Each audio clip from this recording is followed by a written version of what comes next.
Do të flasim tani edhe për tragedinë që ka përfshirë vendin Qinj, Maqedoninë e Veriut, ku në datën 16 mars, një zjarr në diskotek shkaktoi 59 viktima, por njëkohësisht një numër i konsiderueshëm, rreth 150 persona janë plagosur, ndërsa 20 prej tyre janë në gjendje të rëndë. Mëgjërësisht ne diskutojmë me zotin Berat Azizi, gazetar analist. Zoti Azizi, përshëndetje, mirë se erdhët. Shëndetje, mirë. Atëherë, ditën e djeshme, në Shkup është zhvilluar një protest, por njëkohësisht ka qenë edhe një heshtje për të protestuar pikërisht nderim të viktimave, por edhe për të protestuar kundër gjithçka që ka shkuar keq që çoi në atë tragjedi. Fillimisht për të bërë një përmbledhje, cilat janë zhvillimet më të fundit në lidhje me këtë ngjarje? Zhvillimet më të fundit në lidhje me këtë ngjarje, se i viktimeve është 59, ndërsa numri i personave të cilët janë në gjendje të rëndë i kalon 20, mirë po këto të gjitha janë transferuar në shtetet e fqinjit. Pra një numër i të plagosurve dhe që kanë ndjekje të rënda janë transferuar në spitalin e Athinës, kemi në Austri, në Norvegji, në Poloni, në Lituani, pra shumë shtete europiane dhe vendet e fqinjit të Ballkanit janë treguar shumë solidare dhe të gatshëm për të ndihmuar Maqedoninë në këto ditë shumë tragjike. Ndërsa në lidhje me protestën dje ka qenë një protestë e qetë në shenjë për kujtimi për viktimat e tragjedisë së Koçanit dhe nuk ka pasur ndonjë report të themi ashtu. Mirë po, në anën tjetër pista e hetimeve ende ka mbetur në pikën 0, do të thoya, pasi përveç numrit të arrestuarve që është 13 dhe të gjenden në paraburgim, ende nuk ka ndonjë zhvillim të ri në lidhje me hetimin, ndërkohë që vazhdojnë deklaratat e krerëve shtetëror në lidhje me tragjedi. Mirë po konkrete ende nuk ka asgjë, pasi ende prokuroria nuk e ka thënë fjalën e fundit. Ndërkohë, zoti Azizi, pavarësisht arrestimeve, ju e thatë që ende nuk ka një rezultat në lidhje me hetimet që po kryen, por një arsye qarkullon në media pse u shkaktua ai zjarr, mund të ketë qenë edhe pakujdesia brenda. Në elementet e para të japin se është pakujdesia brenda, pasi kanë përdorur fishek zjarre në një koncert. Këto të gjitha elementet të japin të çojnë në shkakun brenda atij objektit. Pra është një objekt që është ndërtuar ndoshta në periudhën komuniste që nuk i plotson asnjë kusht për të qenë në një lokal i thjeshtë, jo më një skop të merë brenda, të futën brenda mbi 500 veta, ndërsa kapaciteti është deri 200 maksimum. Tu pra të gjithë janë të inkriminuara në këtë akt kriminal, do të thoya, pasi edhe bileta shitësit, edhe pronarët e lokalëve, mirë po edhe policia, e cila nuk ka reaguar në kohë dhe ka lejuar që të futën brenda edhe persona në moshën 18 vjeçare, dhe pakujdesia normale është të gjithë organizatorët në koncert që s'po këto pasojë edhe këtë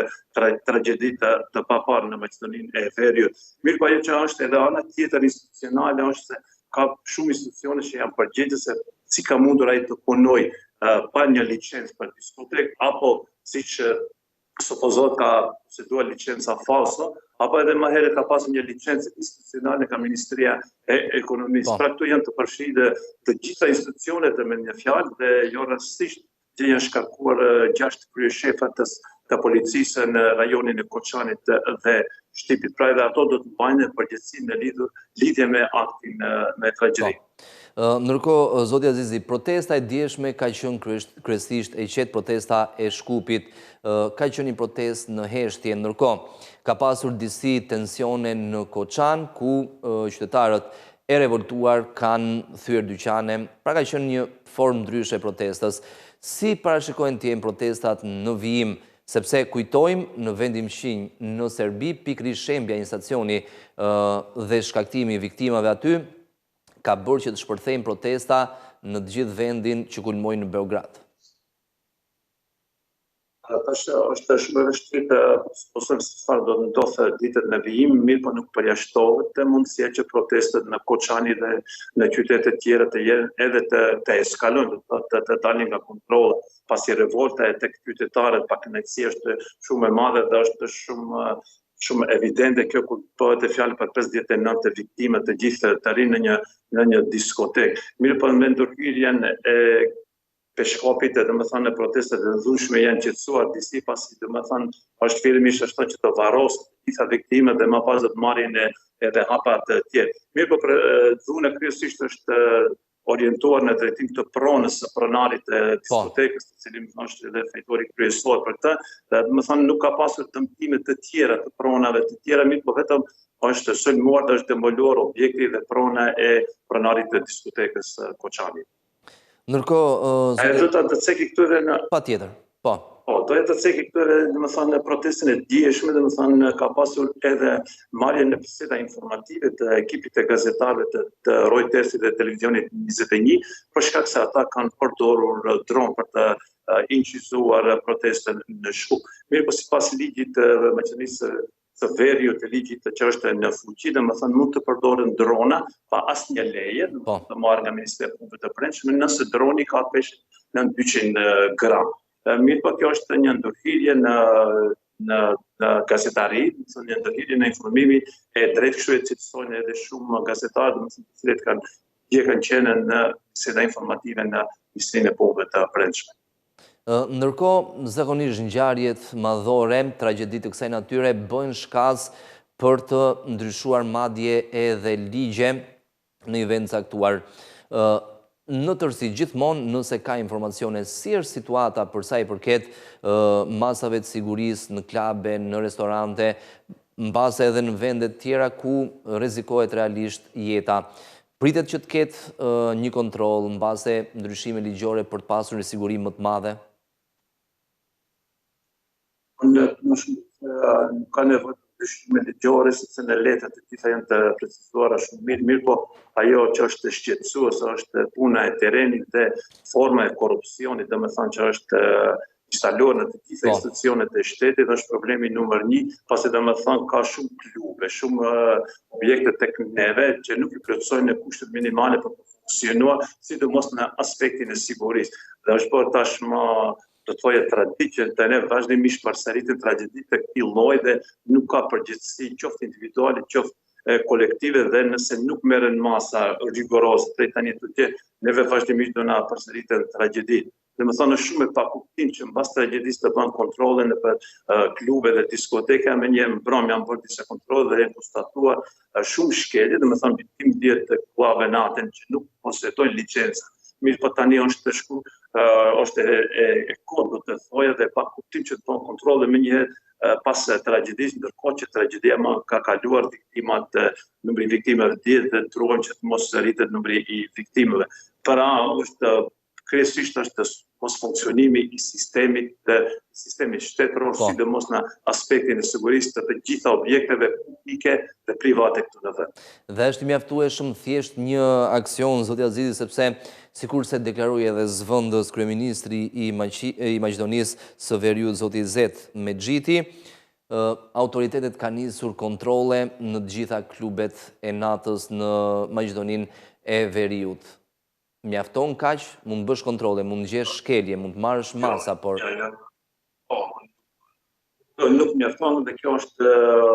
thjesht do të thoja vetëm një nuk e di si ta konceptoj këtë, kjo nuk është thjesht është apo një PR të qeverisë apo edhe të institucioneve shtetërore, domethënë ka raste që bëhen kontrolle, jepen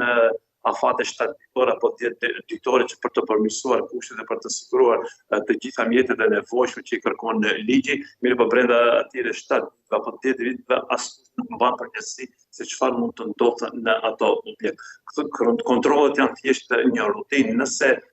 baza duhet niset nga sistemi shtetëror, nga institucionet të cilet duhet të jenë shumë rigoroze për dhënien e lejeve të çfarëdo lloj veprimtarie. Domethënë këtu është ajo pikënisja këtu në Maqedoninë e Veriut që është kryesisht e gabuar dhe kjo lën hapësirë për korrupsion. Dhe pikpyetja më e madhe pikërisht është tek korrupsioni ose tek mënyra si funksionon sistemi në tërësi, në rastin konkret në dhënien e lejeve apo licencave, por edhe në këndvështrime tjera.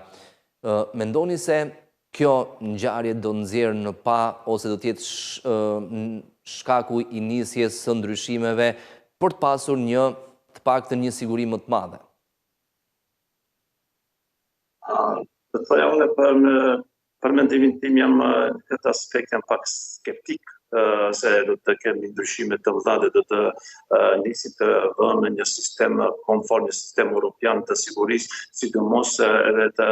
sigurisë individëve, të jetës së njerëzve. Për këtë e them jam skeptik se që tani domethënë ende nuk ka një hetim të mirëfillt, ndërkohë që në këto raste, në tragjedi të mëdha, fjalën kryesore në çdo vend normal, në çdo vend demokratik e ka krye prokurori i shtetit apo edhe gjykatët, mirë tek neve ende nuk ka asnjë deklaratë do të thoya të mirëfillt të prokurorit të shtetit apo edhe të gjykatësve të arrestit të Koçanit apo edhe të shtypit të qyteteve të tjera. Këtë them jam skeptik sepse tragjeditë para shumë afër kemi patur edhe spitalin modular në Tetov ku doqen 16 persona, nuk ka asnjë përgjegjësi, nuk ka asnjë sistem të tjetër dhe askush nuk u ul në bankën e të akuzuarve të paktën për arsye ndoshta edhe morale, mirë po faj që ndroi tek një kabullo vazhdues. Njëjti rast ka qenë edhe në Bullgari me 25 viktima, domethënë viktimat ne vazhdimisht i rrisim, vazhdimisht na shtohen si rezultat i pakujdesisë dhe mos funksionimit të sistemit shtetëror dhe nuk kemi ndryshime dhe jam shumë skeptik se do të kemi në ndryshime. Por shpresojmë të paktën diçka të ndryshojë, ndoshta edhe shoqëria të jetë pak më e vetëdijshme në këtë aspekt dhe për të detyruar edhe klasa politike që seriozisht qaset këtij fenomeni. Edhe një pyetje të fundit, zoti Azizi, si është besimi i qytetarëve, i popullit Maqedonisë Veriut tek drejtësia, tek prokuroria, tek gjykatat? Pra, realisht besohet se do të ketë një hetim? Jo, besimi tek gjykatat tek